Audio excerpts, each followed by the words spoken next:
Hey everybody, my name is Vera and welcome back to an episode of Danganronpa 2, Goodbye Despair, where we're still reading Danganronpa If. But, looking at the page count, this should be the last episode, hopefully. So, let's just get started right into it. Computer rooms in the innermost area, Monokuma room. How much time had passed? The surveillance cameras at the cage were capturing footage of countless Monokumas falling at the hands of a child who felt like a raging demon. The Monokumas bolstered their numbers, and now 100 of them were trying to sink their claws into Mukuro. Most of them were running on autopilot, reacting to her movements based on prior information they had received in advance. But despite standing before hundreds of mechanical adversaries, Mukuro's face showed fear. She hadn't sustained a single injury, giving her a presence that was nearly divine to behold. Though Sakura Okami was powerful enough to injure her arm, Mukuro in her current state could potentially fight Sakura to a draw now, without relying on firearms. She took complete control of the battlefield, taking in her surroundings as they were part of herself. She dodged attacks from the rear as though she had eyes on the back of her head, and stabbed through Monokuma's weak points with a metal bar. No matter where the attacks came from, Mukuro deflected them all as if her skin were covered in ice. Describing her as ultimate no longer did her justice. Mukuro had transcended the boundaries of humanity and becoming a pure killing machine. But despite that, even though she understood the ludicrous power her sister possessed, Junko was not afraid. She felt not one iota of fear. After all Junko can feel is despair. She even started to admire her sister's attempt to fill her with despair. But that sentiment quickly filled Junko with an orgiastic ecstasy of despair. Junko knew. She knew that Mukuro was neither hope nor despair. She was just a phenomenon. A disappointed girl who no longer understood herself, who only knew how to be violent because it was all she could believe in anymore. Mukuro had become an avatar of destruction, beyond that of any military force. She couldn't even be considered a soldier anymore. She was a natural disaster, like a typhoon or a tornado. Or perhaps like gravity. She was now a fundamental force of the universe that only existed to bring despair to Junko. The mastermind enjoyed watching her sister go all out. If Mukuro destroyed everything and ruined her life, Junko would still be comforted by despair. She could just go right ahead and overpower her. Junko considered this for a few seconds until a familiar, hopeless habit reared its head. The habit of getting so bored that it made her sick. The girl who had been grinning as she watched the screen now bore a look of calm stoicism, and she reached for the microphone connected to Monokuma's speakers. Mukuro was no longer human anymore, but Junko knew how to bring her back. It was a simple feeling really, and with that hopeless feeling for Mukuro in mind, the mastermind said just one word. Mukuro. In front of the main entrance. Mukuro. That voice. It was calling her name. Instead of using Monokuma's voice filter, Junko's natural voice was coming out of a Monokuma inlet. That's all it took. With one word, Mukuro Ikusaba stopped being a force of nature and became a person again. Monokuma would not miss this opportunity. As if moving to the beat of Mukuro's shaking heart, a torrent of claws leapt to attacking her. But Mukuro trusted her instincts and twisted her entire body attacks, leaving her with only a few scrapes here and there. But the despair wasn't over yet. The ultimate despair didn't waste any time making her next move. Mukuro, watch out! Huh? As soon as Mukuro heard that voice, her mind went completely blank. There was no mistaking it, that was Makoto's scream. The scream that saved her from spears of Kong here and changed her destiny. No, that's wrong. It took her a tenth of a second to realize that voice was just a sound clip that Junko had replayed. But there was more than enough time to drag Mukuro, who had regained her humanity, into despair. Right when she recovered from a moment of shock, Monokuma appeared behind her and roundhouse kicked her in the temple. She twisted her head to roll with the blow, but at that moment, a different Monokuma attacked her from the opposite side with a headbutt. And as soon as Mukuro touched that attack, 3 Monokumas done simultaneously drop kicks and knocked her to the ground. Ugh. The fact that they weren't using the claws meant they were trying to kill Mukuro right away. Before she could stand up again, Dozens of Monokumas waiting for her on the floor climbed on top of Mukuro and pinned her limbs. One of the Monokumas waddled over to Mukuro as she lay face down on the floor and laughed. I bet the girl would get pinned by all these me's. I wonder if I should feel more excited about this. Don't make that face. If I wanted to kill you, I'd just pump you full of bullets right now. But I don't think the audience watching this on TV would like that ending very much. I need to make sure I do it the right way this time. What are you planning to do to me? Mukuro asked in her emotionless voice. Monokuma guffawed and answered. Nothing. I'm just gonna stick to the original plan and make you play the killing game at the school. I'll erase everyone's memories again. And I'll just make them redo the introduction and the entrance ceremony again. In typical Monokuma fashion, he leaned his face toward Mukuro. But it'd be boring if you had to redo everything. Maybe this time, I'll have you participate as Mukuro Ikusaba. I'll take away even more of your memories like I did to that irritating detective girl. You'll just be a poor little girl with no memory at all. As Monokuma talked and wiggled his body from side to side, the other Monokumas danced and twirled around. Amid this fantastical scene, Monokuma continued to describe his hopeless plan in a nonchalant manner. At first, you'll be the girl with amnesia, and everyone will feel sorry for you. But as they unravel the mystery of this academy, they'll find out who you really are. It's a silent thing how they'll treat you when that happens. Knowing you probably kill someone purely on instinct. Maybe I should rethink my rules about self-defense. You can't. And memories would be erased. There was nothing she could do about the classmates hating her. But losing even her childhood memories would mean her connection to Jungle would be severed as well. Even if Mukuro had no interest in the world, it was unbearable even for her. I've heard of New Game Plus before, but this is the first time I get to see a New Game Minus. Should I tie you up for fun? Or maybe we should make this game even more masochistic. Forget hard mode, very hard mode and inferno mode. Why don't you skip ahead and do impossible mode? Maybe I'll erase your memories after I drag you on a motorcycle, pump you with 1,000 baseballs, pin you with a stake, and crush you with an excavator. Mukuro knew what Monokuma was talking about. He was describing the duels they had prepared for the various executions they had planned for the students. After everyone reintroduced themselves, they'll walk around the school grounds and eventually find a flat-chested girl with amnesia, covered in bandages with Fenrir tattoo on her right hand. I bet the Southern fanbase might get off on that. If this were a game, they would increase sales by 500%. Though Monokuma sounded like he was joking, everything he said was deadly serious. As evidence, Mukuro heard the rumbling sound in the distance. Now then, your sweet rice is on its way. Based on the engine's noises, Mukuro surmised that it was the large motorcycle that was supposed to be used for one of the executions. I took the time to bring us all the way from the punishment room, so you better be grateful. The sound of the roaring engine grew louder and louder, like an approaching footsteps of death. Mukuro wondered how Monokuma would drive it with such tiny arms and legs. But then she remembered she was dealing with ultimate despair. Junko would make the impossible possible just to bring about despair. A despair that went hand in hand with Mukuro's fate. Did I fail? I couldn't fill Junko with despair? I couldn't save Makoto and the others? Questions raced through Mukuro's mind, but she wasn't able to answer them. There's no way she could have answered them so easily. After all, she was still alive. The sound of the motorcycle grew closer and closer, as if it was threatening to break Mukuro's spirit. Suddenly, Monokuma stopped moving. The other Monokumas continued doing their automatic movements. As this strange event unfolded, Mukuro noticed something. The motorcycle had suddenly gone quiet. After a few seconds, the engine exploded to life and began to approach even faster than before. Only a few seconds later, what appeared in front of the main entrance was an enormous motorcycle that plowed through groups of Monokumas like a predator hunting its prey. The rider of this motorcycle was none other than Mondo Owada. Hell yeah, Mondo!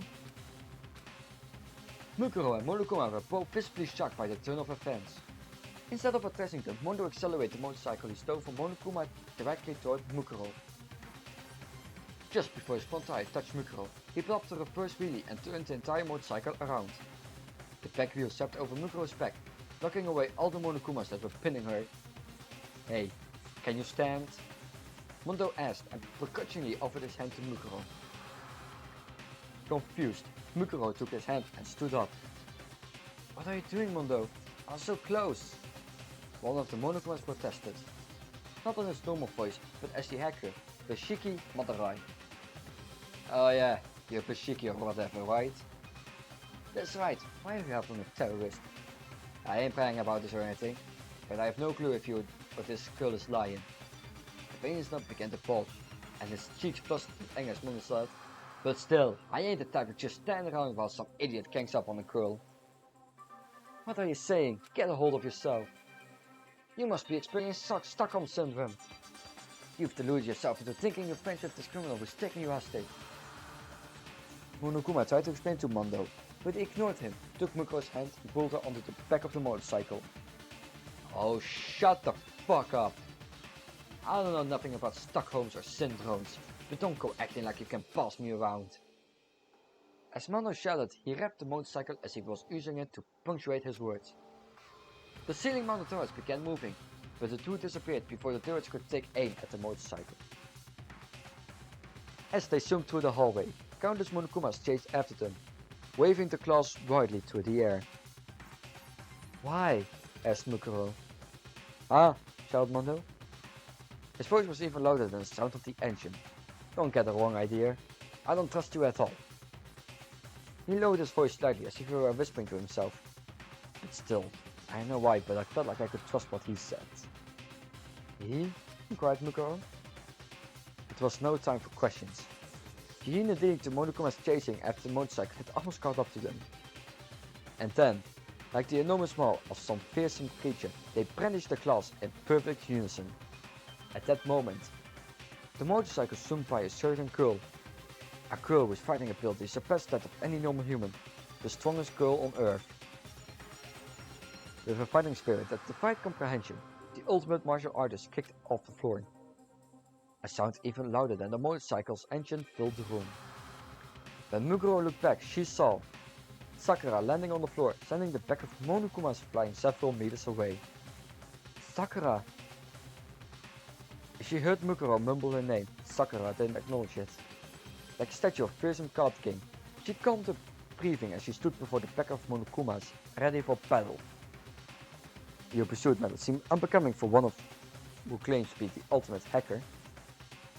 An overpowering aura shaped from her skin, and her skin shimmered as an intense heat began to fill the hallway. Unlike the power of Mukuro's sheer violence, this was the power of martial arts. Mukuro froze the air around her and time along with it, but Sakura was generating enough heat to boil space itself as she stood before the Monokumas. With that heat stinging her back, Mukuro looked ahead. Hifumi and Chihiro were crouchly peeking from behind the door leading to the dorms, while Aoi and Taka kept watching from inside the building. After passing them by, Mondo slowed down the motorcycle as he reached the front of the cafeteria and turned to a complete stop. The other students looked warily at Mukuro. But among these students, Mukuro noticed two people who were regarding her with suspicion. One was Kyoko, who seemed to be studying the situation. The other one was a skinny boy who was leaning against Kyoko's shoulder. Makoto? Mukuro's lips began to tremble as she sat on the back of the motorcycle. Ignoring the pain coursing through his body, Makoto smiled at Mukuro and repeated what he said to her earlier. I'm glad you're safe, Mukuro. Unfortunately, Mukuro was unable to realize her hope of filling her little sister with despair. Instead, she had successfully planted the seeds of hope into her fellow students. Makoto had barely regained consciousness while Mukuro was fighting the horde of Monokumas at the main entrance. When he woke up, he did something extremely simple. He talked about his memories. Most of the students were still skeptical, even after listening to Mukuro's recorded confession on Shiro's laptop. Obviously, they were still not entirely convinced at first when Makoto woke up, but after Sakura asked him a certain question, ambience completely changed. Then beyond the walls of the school, the world is completely destroyed? You're saying there's no one else alive? Makoto slowly sat up to answer Sakura's meek question. Don't worry. I'm sure Kenichiro is still alive. I'm sure he'll still keep his promise to you. Sakura gasped. Kenichiro was the only man she couldn't defeat. A man who had promised her a rematch and made her one other promise as well. How? How do you know that name? How do you know about that promise? Because you told me. No. Makoto slowly corrected himself. You told all of us. Sakura was silent after hearing these words. But she then faced the other students and spoke in a loud, clear voice. I'm going to trust Makoto. Sakura! Though Aoi was shocked, Sakura continued to speak with determination. What Makoto just said is something I kept locked away inside my memories. In fact, I was planning to keep that a secret until the day I died. But if I shared that secret, that means there was once a strong bond between Makoto, myself, and with my fellow students as well. Makoto continued to talk in a gentle tone. So it couldn't have been good for his health. He continued to slowly talk about the memories that the other students no longer had.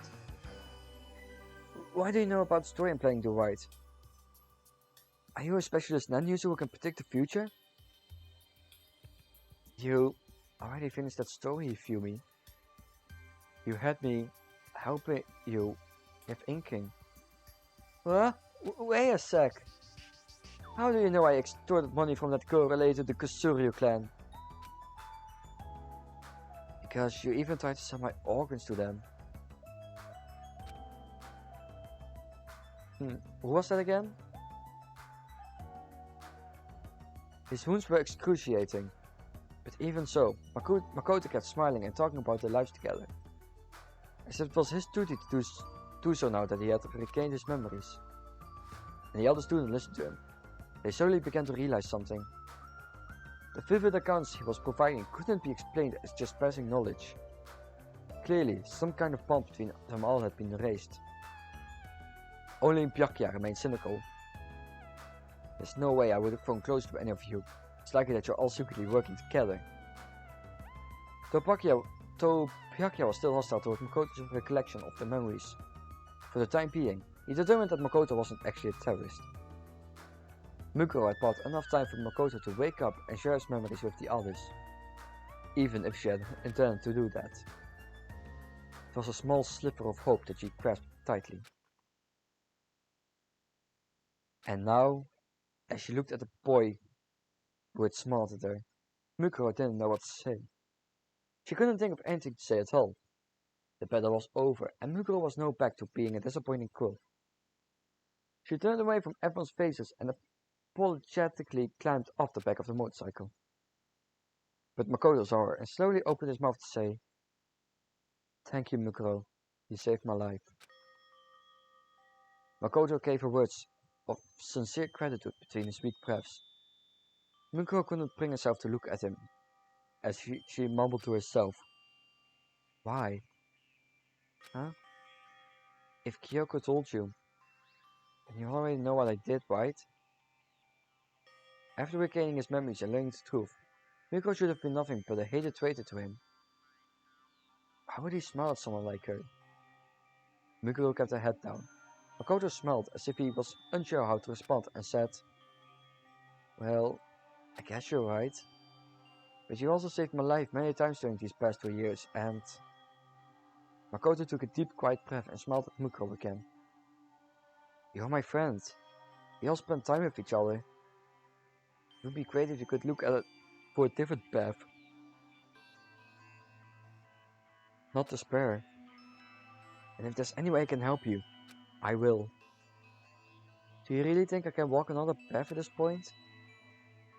I don't know what you can do, or even what I can do.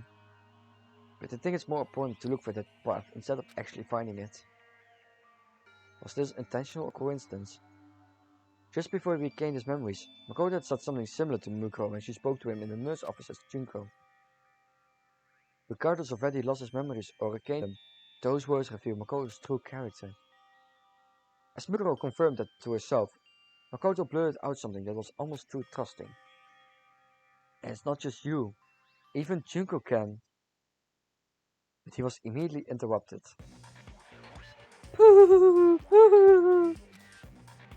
Monokuma's face appeared on every monitor in the academy, and his laughter seemed to be coming out of every speaker. I could have kept pretending to be the ultimate hacker, but it's boring to impersonate someone who doesn't even exist. If this keeps up, I'll lose my identity and turn into Kanokuma. Kyoko looked up at the surveillance camera and addressed Monokuma directly. You seem to give up pretty easily. There isn't a pair anywhere that gives up easily as I do. Regardless, I'm pretty sure Chihiro has figured out the secrets of my control program by now. Just as I thought, you grew that program on purpose.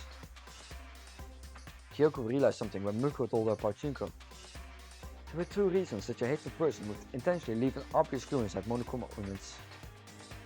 Either Junko wanted students to learn the truth about the outside world and themselves on their own, and turn their hopes into despair. Or she was looking forward to that clue resulting in her own plan being undone, which would allow her to feel despair toward herself. She was an angel of everlasting darkness, delighting in her own despair and using it to spread despair and destruction to those around her. Why would someone like that continue to play the role of Monokuma? Actually, I set that program for Chihiro to discover she had happened to be one of the final 5 survivors. I feel so sad and that my preparation was a waste, but I'm going to think about it positively. The word retreat doesn't exist in Monokuma's dictionary. Nervousness began to grip the students as Monokuma continued talking in his relaxing, uplifting voice. Now then, it looks like everyone's here, including Toko, who is still tied up in a room. So let's start the heart-throbbing, exciting special graduation exam. Huh? The students spoke out in a noisy confusion, but Monokuma ignored them and kept talking. Don't think about it too hard. Relax. Relax. Change Elax to a bird. For all I care, I shall be... What? Rupert? Okay. Byakuya, visibly annoyed with Monokuma's nonsensical ramblings, shouted, I already know it's you, Junko. Stop this stupid game and show yourself. Oh my, don't you know? If you want to lure the mastermind out of her heavenly hidey hole, you need to bring a worthy sacrifice. You're not worthy enough at all. Do you really think that mastermind would show herself for your pathetic hope and despair? He roared manically, then began to explain the special graduation exam. If you pass my exam, everyone will graduate. But if you fail, you'll be held back for a whole year. I'll reset your memories, give you a fresh new lease on life, and you will introduce yourselves at the start of the school year again. They say people's lives don't come with reset buttons, but I'm not a people. Whether it's soft resets or hard resets, I can do as I please. Yasuhiro seemed confused, but the other students knew what Monokuma meant by reset. He was going to force them to relive their school lives once again. As Yasuhiro struggled to understand, Taka pointed at a nearby monitor and shouted, Stop this already! No matter what you do to us, we'll never commit murder. These past few days should have already made that clear to you. What was that? John Monokuma? Are you serious? Of course, no one here would ever take another human being's life for any reason. As Taka shouted at one of the students, a pale-faced girl standing apart from the others looked away. It was Sayaka. As she trembled, a voice popped up from behind her. What do you think, Sayaka? She couldn't even turn around from sheer terror, but Sayaka knew. She knew Monokuma was standing right behind her. Do you really think none of you will become a killer? Monokuma leaned towards Sayaka and asked her a question only she could hear. By the way, Sayaka, why did you go to Makoto's room when nothing strange had happened yet? Did you two have an inappropriate relationship? What would your friends think if they found out you made a move on a boy by sneaking into his room? Or were you there for some other reason? She could barely make a sound. much less scream. As a trampling between Sayaka and toying with emotions like this, you simply want to see the young singer fall into despair over a true character. And for that reason, Monokuma did not relent. Hey, what were you trying to do to your friends you've known for the past 2 years? Uh, uh, my determination from last night blended with the memories Makoto had recounted, and ate away at Sayaka's mind like a disease. As her mind began to rip itself apart, she fell to her knees. A clear ball flying at under 105 miles per hour struck Monokuma in the mouth with enough force to sink into his face. The speaker in Monokuma's mouth was immediately destroyed as his body rolled up moving. Sayaka came to her senses and looked where the ball came flying from. She saw Leon breathing heavily as she stared intensely at Monokuma. Yasuhiro grabbed him and yelled, "Dude!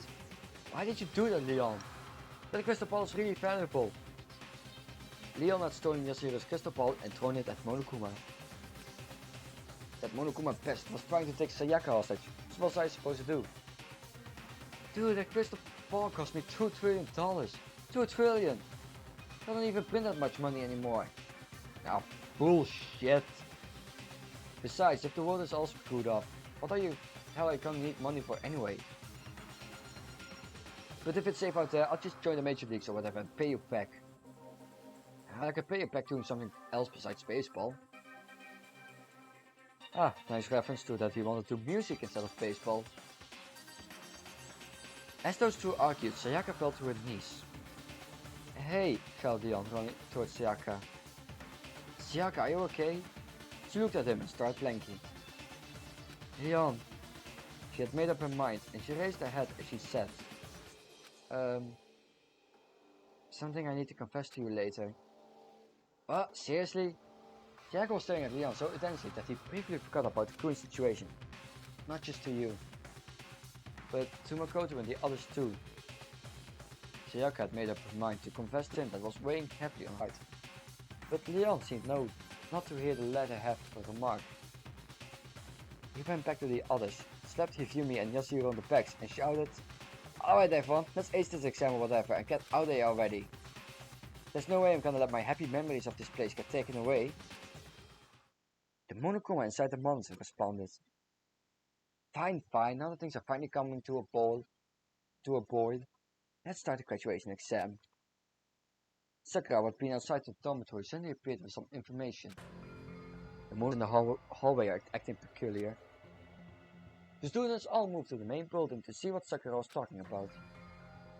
There they saw 50 Monokuma standing in two rows along the walls of the hallway, and one standing at the very end of the hall.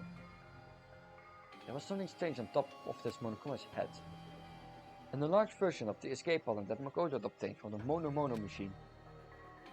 As each student took in his sight, an announcement rang throughout the school.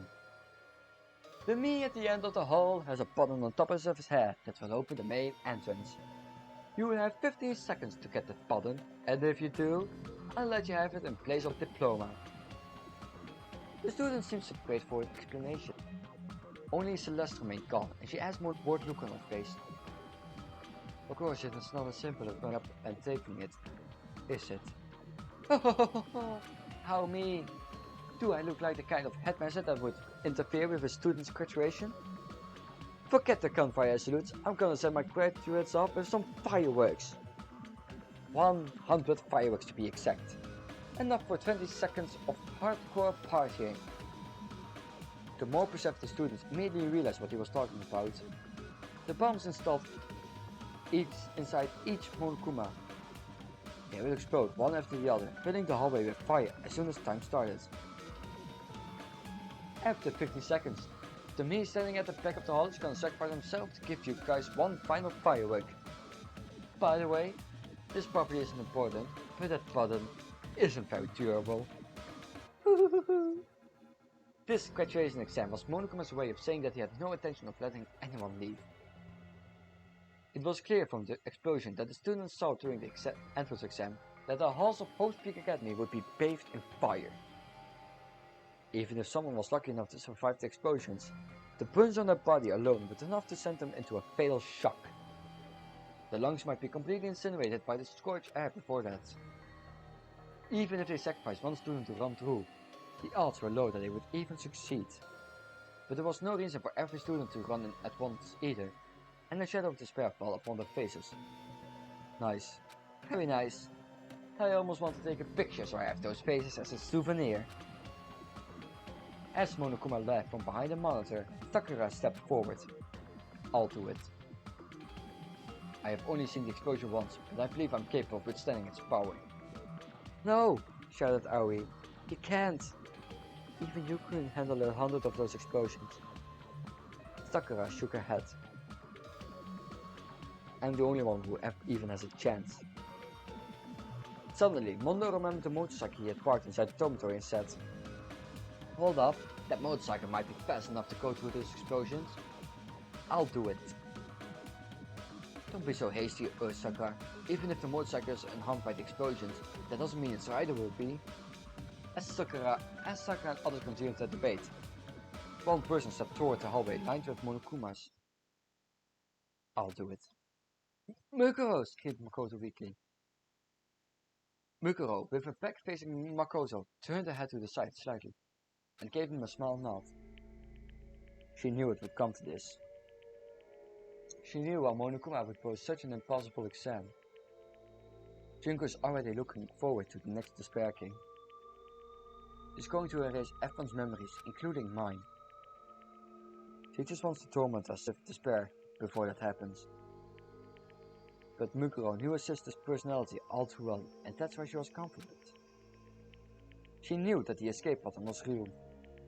Whenever Junko brought despair to the others, she always made sure there was a possibility despair would befall her instead. If the students won this gamble and made it through this horrible situation, they would finally escape to the outside world. That outcome would obviously fill Junko with immense despair. In the same way, she left a clue in Monokuma's control program. Junko could not be satisfied until she took pains to assure her own destruction. It was this quality that made Junko the ultimate despair. That's why Mukuro was determined to do it.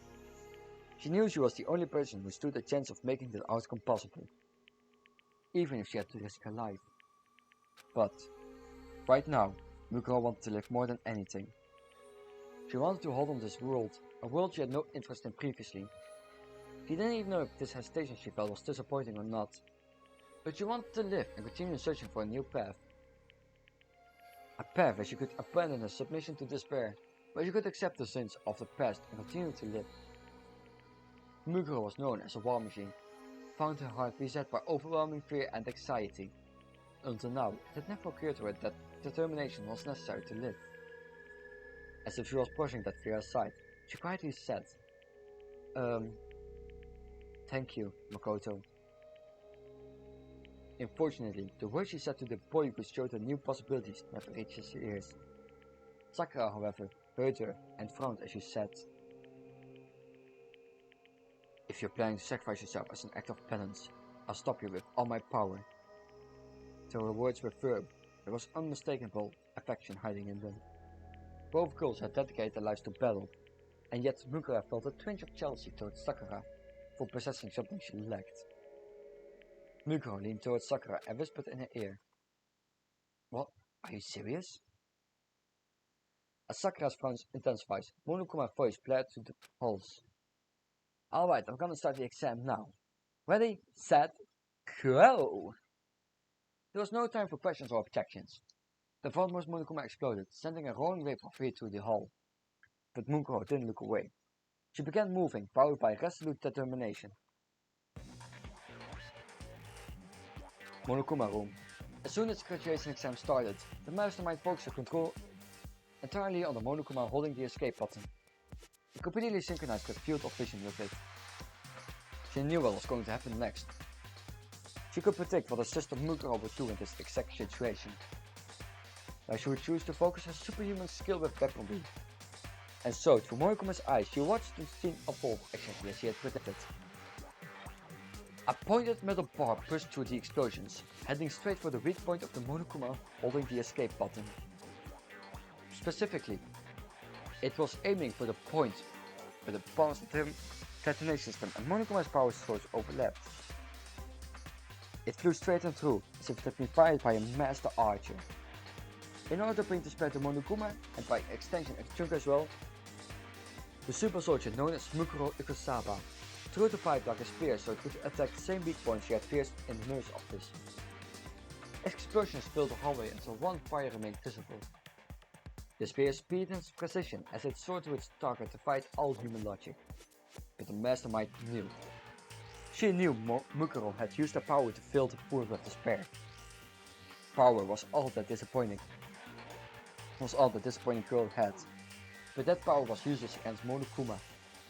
The mastermind had predicted that Mukuro would put all her effort into that throw, and Monokuma caught the metal bar perfectly between his hands. The force of the throw knocked Monokuma back several yards, but the pointed end of the spear never pierced through his chest. Well, that was disappointing. Mastermind turned to look at a different monitor. She wanted to see the look on Mukuro's face when she realized that she failed to strike Monokuma. In despair of seeing the final Monokuma explode right before her eyes, completely obliterating the escape button. She wanted to see at this moment of a disappointing sister's final moments as a newfound hope sank into a dark pit of despair. On instinct, she turned her attention to the surveillance camera that had to be destroyed, but instead of seeing Mukuro and the others, she only saw Sakura, who looked as though she had finished launching an attack. She only thought it was strange for 1 second, but then, the hopelessly powerful mastermind completely understood the situation and shifted her point of view to Monokuma. But because of that single second, Junko would just feel a pang of despair. 3 seconds left. Amid the smoke, flames and heat encircling the hallway, it burst through with the speed of a cannon shell. It glared at Monokuma with hot boiling eyes that betrayed the icy expression on his face, and then, sharply, swiftly, strongly, it transformed into a living weapon that cuts through everything, revealing its true form in the Hall of Despair. 2 seconds left.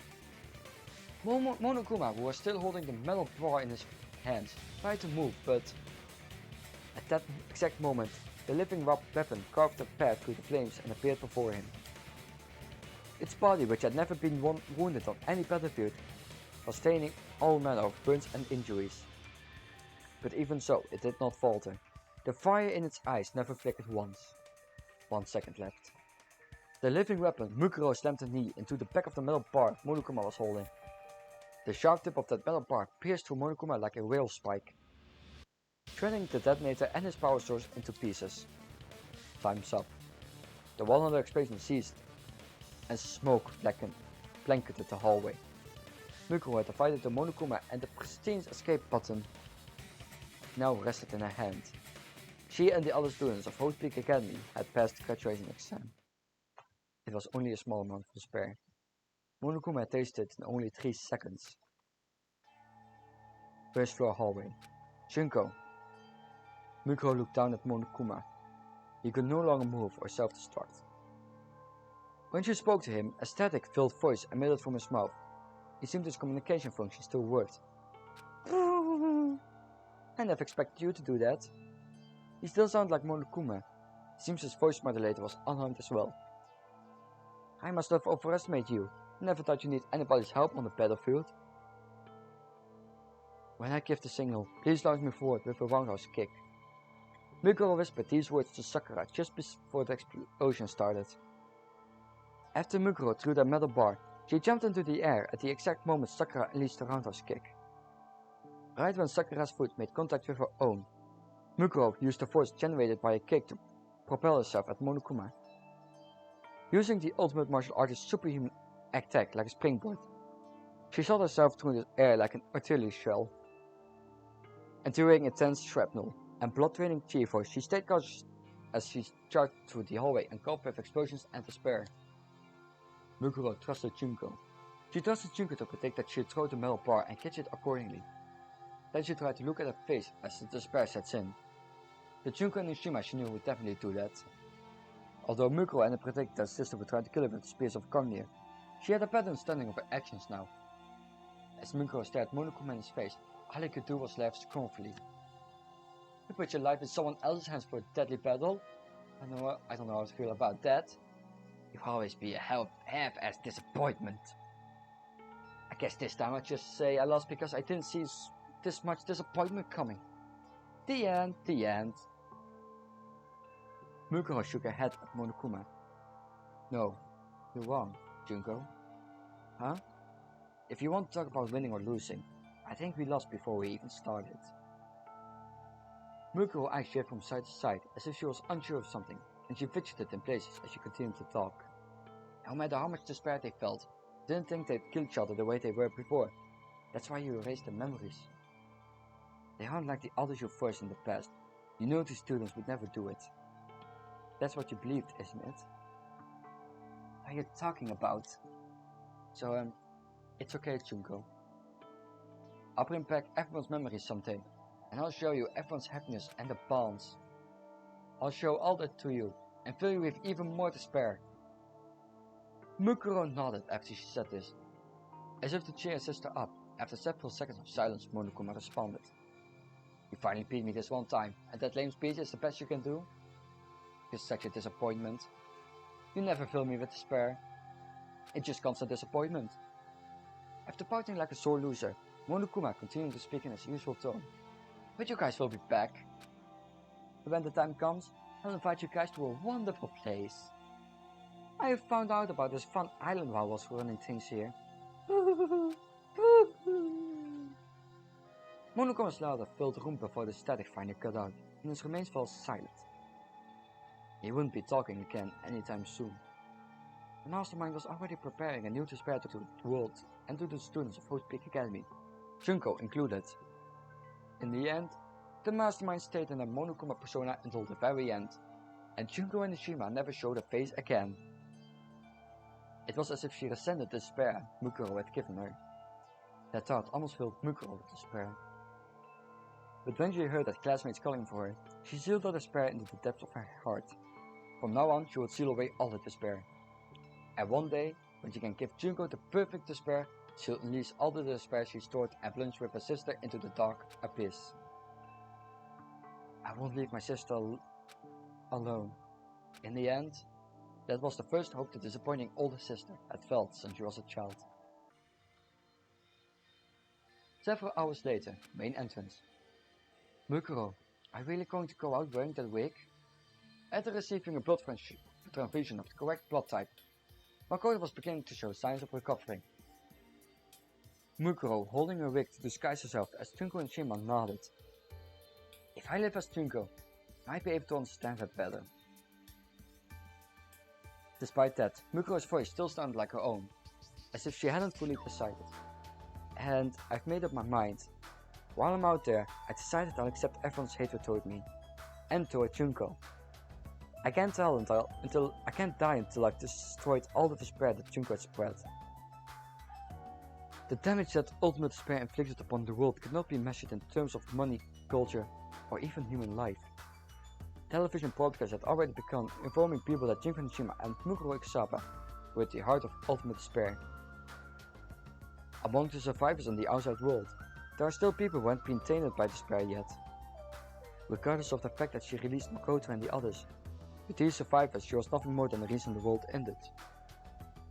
And to the terrorists wearing Monokuma masks who continued to ravage the world, Mukuro was nothing but a traitor. She was now in the hopeless situation of being enemies with most of humanity. But Mukuro was making a big deal out of it. I'm going to try not to kill anyone who comes after me for revenge. Wouldn't it be safer to just turn yourself in, wondered Yasuhiro? Well, you might just get executed instead. But you could live to be an old lady if your trial keeps getting pushed back. Mukuro slowly shook her head at Yasuhiro. Laws, justice, these things no longer exist. Is it really that bad out there? Maybe you should just stay in here. Byakuya glared at Yasuhiro with contempt. Ignorant idiot, should just shut up. Your fate won't change whether you stay in here or not. Though he was shocked to learn that the Okami Corporation had been destroyed, Byakuya continued to remain firm and proud, even toward Mukuro. You are a rare asset, continued Byakuya, so I will let you live for now. Depending on your actions, I may consider forgiving your crimes after I build a new world.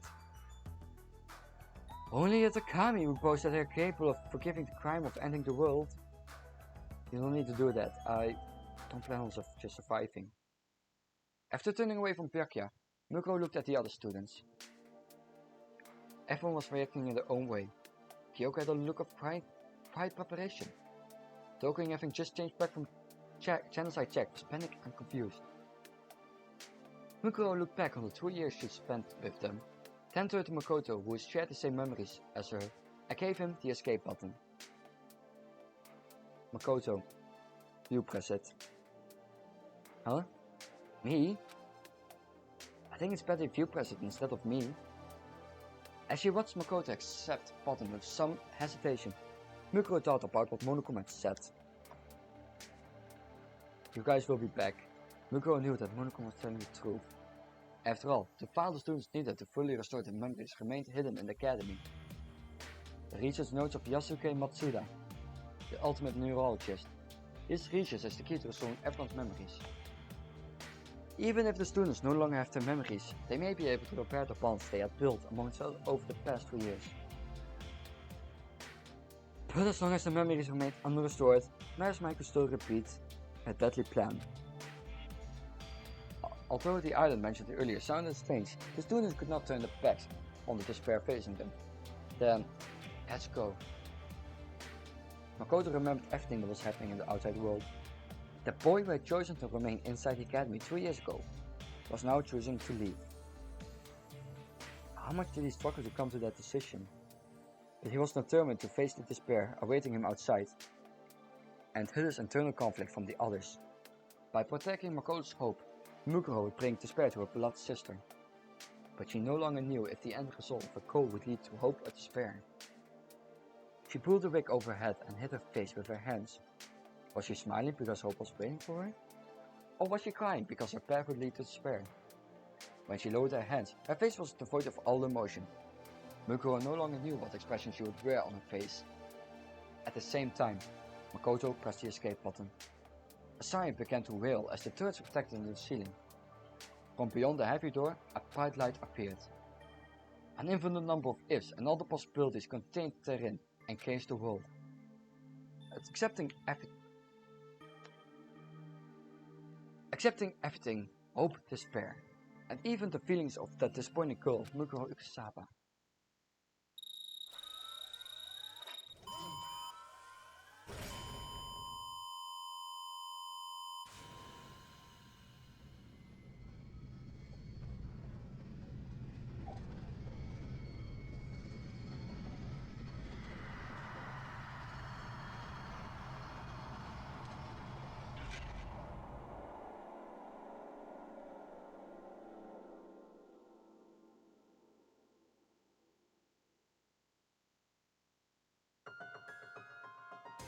And that was Danganronpa If.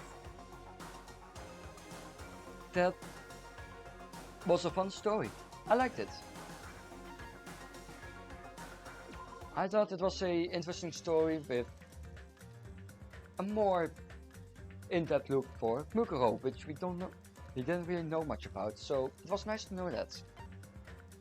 But with that, I am going to end this episode. In the next, we'll be doing Magical Miracle Girl Star Monomi. Experience the battles between Monomi and the Monopiece that occurred behind the scenes. See you guys then. Goodbye.